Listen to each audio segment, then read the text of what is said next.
അതിൻ്റെ പ്രേരണ എന്താ, അതിൻ്റെ ഗുണപാഠം എന്താണ്? നമ്മൾ അള്ളാഹുവിനെ അനുസരിക്കണം, മാതാപിതാക്കളെ അവർക്ക് സേവനങ്ങൾ ചെയ്യണം. ആ ഗുണപാഠത്തിന് വേണ്ടിയാണ് ഇത് ഉദ്ധരിക്കുന്നത്. ഇനിയിപ്പം ഇതൊന്നും പാടില്ല എന്ന് പറയുന്ന ഒരാൾ, അദ്ദേഹത്തിന് ഇസ്ലാമിനെ പറ്റി യാതൊരു അറിവില്ല, അത് വേറെ. അമീൻ മൗലവിയുടെ തട്ടിപ്പിൻ്റെ നേരത്തെ ക്ലിപ്പിൻ്റെ ആ ഉള്ളടക്കത്തിൽ തന്നെ പെട്ട ഒരു സംസാരമാണിത്.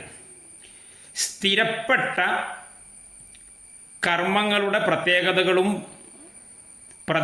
പ്രതിഫലങ്ങളും പറയാൻ സ്വഹീഹായ ഹദീസ് തന്നെ വേണമെന്നില്ല. സ്ഥിരപ്പെട്ട കർമ്മങ്ങൾ കേട്ടോ, തിങ്കളാഴ്ച സുന്നത്ത് നോമ്പ് പോലെ, വെള്ളിയാഴ്ച ദിവസത്തിൽ അള്ളാഹുവിൻ്റെ റസൂലിൻ്റെ പേരിൽ പ്രത്യേകം സ്വലാത്ത് ചൊല്ലും പോലെ ഒക്കെ ഉള്ള സ്ഥിരപ്പെട്ട സുന്നത്തായ അമലുകൾ അല്ലെങ്കിൽ ഫർളായ അമലുകൾ, ഇത്തരം അമലുകളുടെ പ്രത്യേകതകൾ പറയാൻ, അതിന് ഇത്ര പുണ്യമുണ്ട്, പ്രതിഫലമുണ്ട് എന്ന് പറയാൻ സ്വഹീഹായ ഹദീസ് തന്നെ വേണമെന്നില്ല. അതിന് ഒരു ലൈഫായ ഹദീസ് ആരും മതി എന്നല്ല, സ്വപ്നകഥകൾ മതി എന്നല്ല, ജൂതന്മാരുടെയും നസ്രാനികളുടെയും ഭാഗത്ത് നിന്ന് വരുന്ന ഇസ്രായേലിയാത്ത് കഥകളാരും മതി. കാരണം എന്താണെന്ന് വെച്ചാൽ അത് സ്ഥിരപ്പെട്ട സംഗതിയല്ലേ. അതായത് പോണ വണ്ടിക്കൊരു ഉന്ത്, ഏതായാലും സ്ഥിരപ്പെട്ടതാ, ഏതായാലും തിങ്കളാഴ്ച മുമ്പ് സുന്നത്താ, അത് പ്രേരിപ്പിക്കപ്പെടേണ്ട സംഗതി, ജനങ്ങളെ പ്രേരിപ്പിക്കണം, പോയിക്കൊണ്ടിരിക്കുന്ന വണ്ടിയാ, അതിനൊരു ഉന്ത്. ആ ഉന്ത് അത് ഫലം ചെയ്താലും ഫലം ചെയ്തില്ലെങ്കിലും പ്രശ്നമൊന്നുമില്ല. ആയാലൊരു തെങ്ങ്, പോയാലൊരു തേങ്ങ, അത്ര അവിടെ ഉള്ളൂ. മറ്റതങ്ങനല്ല. മറ്റൊരു ഇവർ ഈ കുബൂരികളും ഈ ഖുറാഫികളും കെട്ടിക്കൂട്ടി ഉണ്ടാക്കുന്ന പുതിയ കർമ്മങ്ങൾ, ആരാധനാ കർമ്മങ്ങൾ, അത് ഇല്ലാത്ത സാധനം ഉണ്ടാക്കാൻ ലൈഫ് പോരാ മൗലവി സാഹിബേ. ഉള്ള സാധനത്തെ പിന്നെ ആക്സിലറേറ്റ് ചെയ്യാൻ, അതിനെ ജനങ്ങളിലേക്ക് സർക്കുലേറ്റ് ചെയ്യാൻ ആയിക്കോട്ടെ ലൈഫ് മതി. ലൈഫ് എന്നല്ല, അതിനേക്കാളും താഴെ ഗ്രേഡിലുള്ള സംഗതിയാലും മതി. കള്ളത്തരാവരുത് എന്ന് മാത്രമേ ഉള്ളൂ, പച്ച നുണയാവരുത്. നിങ്ങൾ സ്വപ്നം കണ്ട് പറഞ്ഞോളി, നിങ്ങളെ ഉസ്താദ് സ്വപ്നം കണ്ടു എന്ന് പറഞ്ഞോളി, കുഴപ്പമില്ല, പോണ വണ്ടിക്ക് ഉള്ള ഉന്തല്ലേ.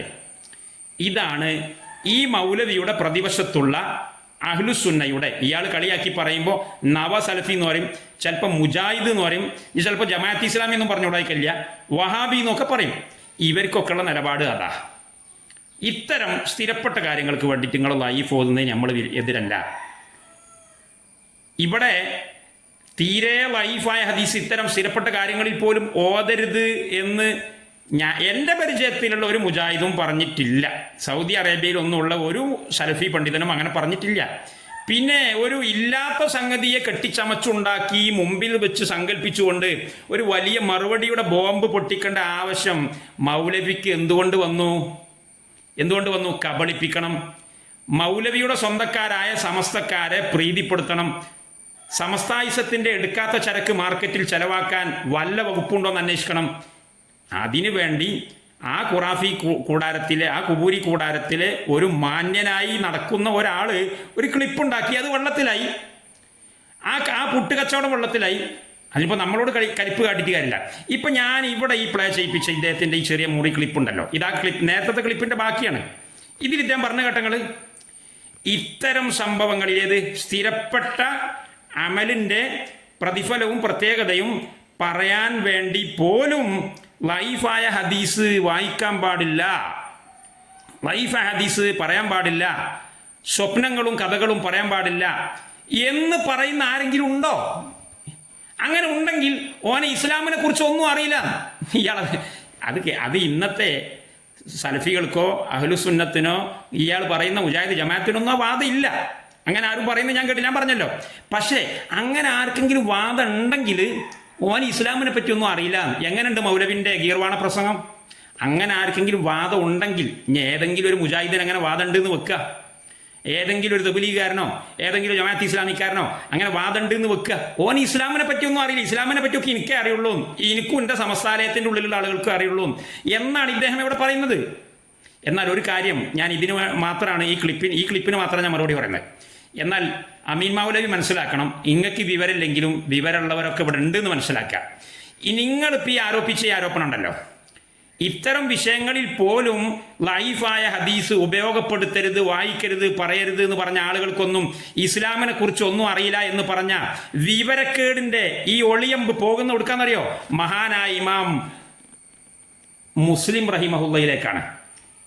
അസഹുൽ കുത്തുബി ബാദ കിതാബില്ലാഹി സ്വഹീഹുൽ ഇമാമി അൽ ബുഖാരി വ സ്വഹീഹുൽ ഇമാം മുസ്ലിം എന്ന് പറയുന്ന ഇമാം മുസ്ലിമിൻ്റെ നെഞ്ചത്തേക്കാണ് മൗലവി താങ്കളുടെ ഈ വിഷത്തിലൂട്ടിയ ഈ അശ്ലീല അമ്പ് ചെന്ന് തറക്കുന്നത്. ഇമാം മുസ്ലിം താങ്കൾ ഈ ആരോപിച്ച ആരോപണത്തിൻ്റെ കർത്താവാണ്.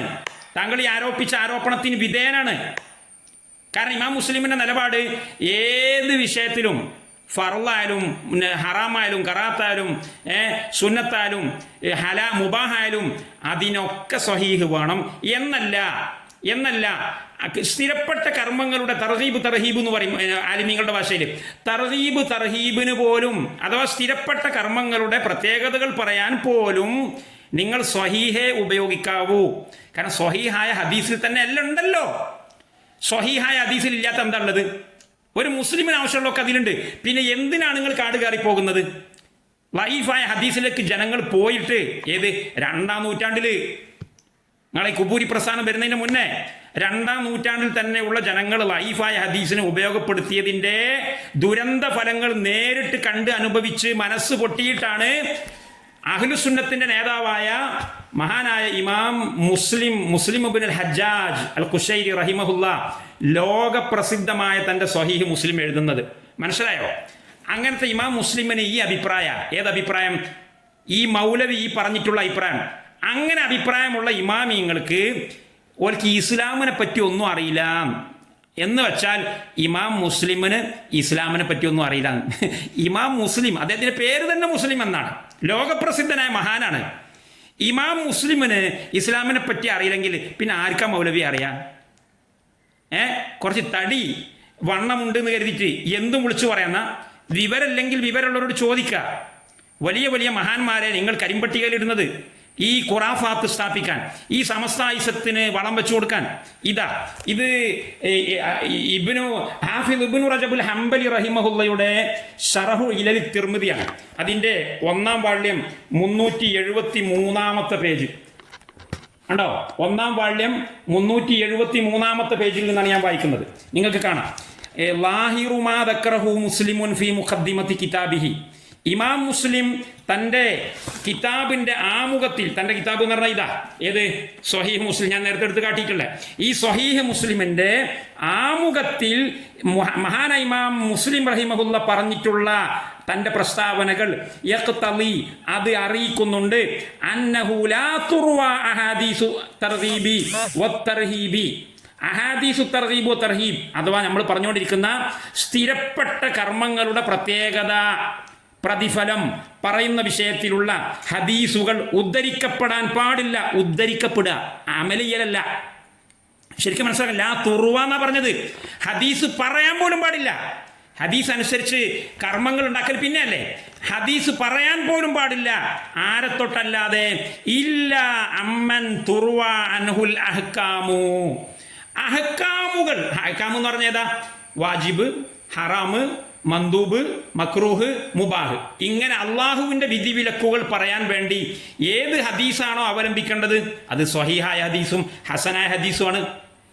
ഇങ്ങനെയുള്ള ഹദീസ് അല്ലാതെ ലഈഫായ ഹദീസുകൾ തർഗീബിൻ്റെയും തർഹീബിൻ്റെയും വിഷയത്തിൽ പോലും അവലംബിക്കാൻ പാടില്ല എന്നതാണ് ഇമാം മുസ്ലിം റഹിമഹുല്ലയുടെ നിലപാട് എന്ന് ഞാനേ ഈ സ്വഹീഹ് മുസ്ലിം എടുത്തിട്ട് ഞാൻ എൻ്റെ സ്വന്തം വകട് പറയല്ല. അതെനിക്ക് പറയാൻ കഴിയും. അത് ഞാൻ ഈ സ്വഹീഹ് മുസ്ലിമിൻ്റെ വരികൾ ഞാൻ എൻ്റെ തൻവീറുദ് ദലായിൽ എന്ന് പറയുന്ന ഈ കിതാബിൽ കോട്ട് ചെയ്തിട്ടുണ്ട്. നേരത്തെ ക്ലിപ്പിൽ ഞാനത് പറഞ്ഞിട്ടുണ്ട്. എന്നാൽ ഞാൻ പറഞ്ഞതിൻ്റെ പേരിൽ നിങ്ങൾ ബേജാറാവണ്ട.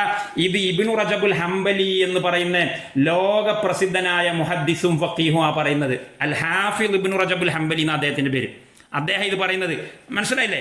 അപ്പോൾ തർഗീബ് തർഹീബിൻ്റെ വിഷയത്തിൽ പോലും സ്വഹീഹായ ഹദീസ് മാത്രമേ ഉദ്ധരിക്കാവൂ എന്ന് നിലപാടുള്ള മഹാന്മാരായ സലഫു പണ്ഡിതന്മാരിൽ വലിയ ശിരോമണിയാണ് ഇമാം മുസ്ലിം റഹിമഹുല്ല. അദ്ദേഹത്തിന് ഇസ്ലാം മനസ്സിലായിട്ടില്ല എന്ന് എഴുന്നള്ളിക്കാൻ മാത്രം അതപ്പതിച്ചു പോയെങ്കിൽ മൗലവി വമ്പിച്ച തകരാറ് അങ്ങയുടെ ഹൃദയത്തിന് സംഭവിച്ചിട്ടുണ്ട്. അത് സമസ്തായിസത്തിൻ്റെ സഹചാരിയായി കൂട്ടാളിയായി യാത്ര ചെയ്തതിൻ്റെ പേരിലുണ്ടായി തീർന്നിട്ടുള്ള ദുരന്തമാണ്. അതുകൊണ്ട് ഇമ്മാതിരി കോമഡിയുമായിട്ട് ഇനി സോഷ്യൽ മീഡിയയിൽ വരരുത് എന്ന് നിങ്ങളുടെ നല്ല ഭാവിക്ക് വേണ്ടിയിട്ട് ഓർമ്മപ്പെടുത്തുകയാണ്. അസ്സലാമു അലൈക്കും വറഹ്മത്തുള്ളാഹി.